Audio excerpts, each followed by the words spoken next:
In this lesson, we're going to look at moving objects in Rhino. To perform a move, you simply select the object and just drag it to the location you'd like it to end up in. If I click off of that, you can see the object is now moved. When you're working in the perspective viewport, the object will stay on the ground plane as you drag it. So as you can see, as I move the camera angle, it is still on the same ground plane as the rest of the objects. I'll just go ahead and click Undo or Control Z to get the object back to where it was.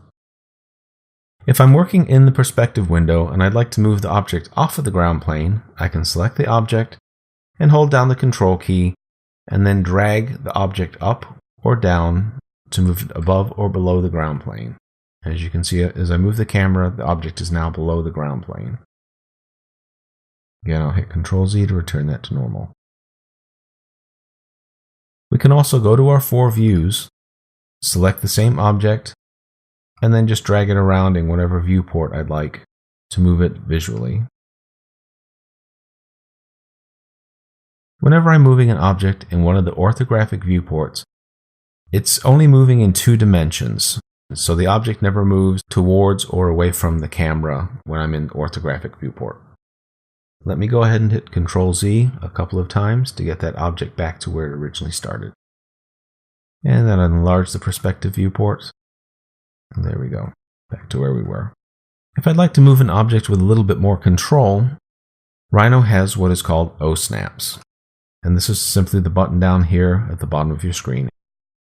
If you click on that, these option boxes appear, and you can check those to enable object snaps for whatever box you're checking. In this particular case, I'm just checking end snaps. So now if I select this object, I can't just drag the object and have it use the O-snaps. I actually have to tell it to move. So the move commands can be found under Transform, Move, or this icon right here on the toolbar. If I click on that, the command line is asking me for a point to move from. So now using my object snap, I'm going to move the cursor to this corner of this box. And you can see as soon as I do that, it says End. I go ahead and click, and now I have mathematically grabbed the exact corner of that box. Since I have End checked in my O-snap control bar here, I can snap on anything that has an endpoint to move the object to. So as I move to the end of lines, you'll see that it says End. I can move to the corner of boxes. I can move to the starting point of the cylinder. I can move up. Now the object will snap above the ground plane since the snaps overrule the ground plane constraint. And I can snap it to the top edges of the box as well.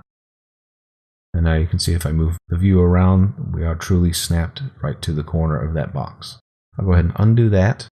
Now by switching on more of the O-snap constraints, you can have a little more control over your movement. If I select the box, this time I'll click on the midpoint snap, and I'll click my move command here in the toolbar. This time I'm going to move from the midpoint of the object. I can move to an endpoint of a line,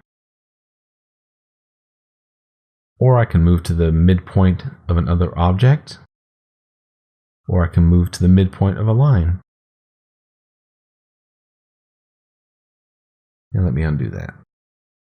If you'd like to have a little bit more control over your movements, you can switch on Smart Track. What Smart Track does is allows the object snaps you have selected to project themselves. And that sounds a little complicated, but it's really quite easy. So let me demonstrate what I mean by that. Let's say I want to move this box onto the top of that purple box. I'll go ahead and select Move.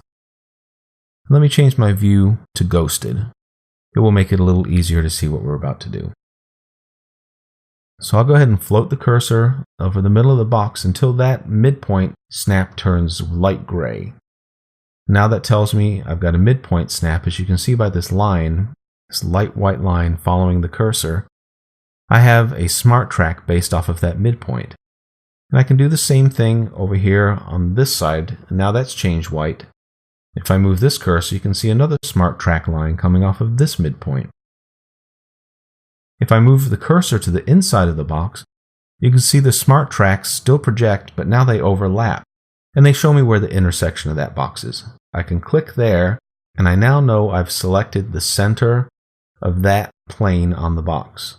So I can go ahead and move that. I can move that up to the midpoint of this box, or here. I can move it to an endpoint, but I want to locate that right in the middle of the box.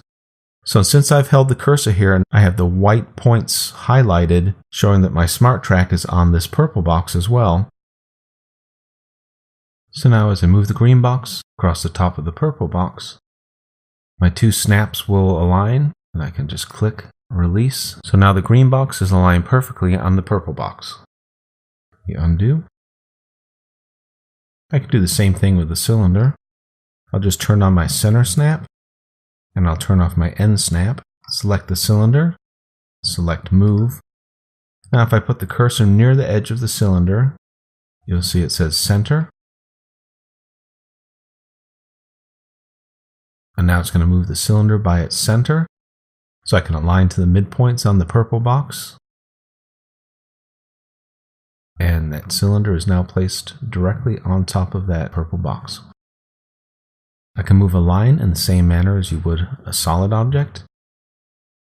I'll click move, and I can move from a midpoint to another midpoint, or if I switch on my end snap, I can switch to ends, any of those. Or I can move a line to a solid or a surface using end snaps as well. And that's how we go about moving objects in Rhino.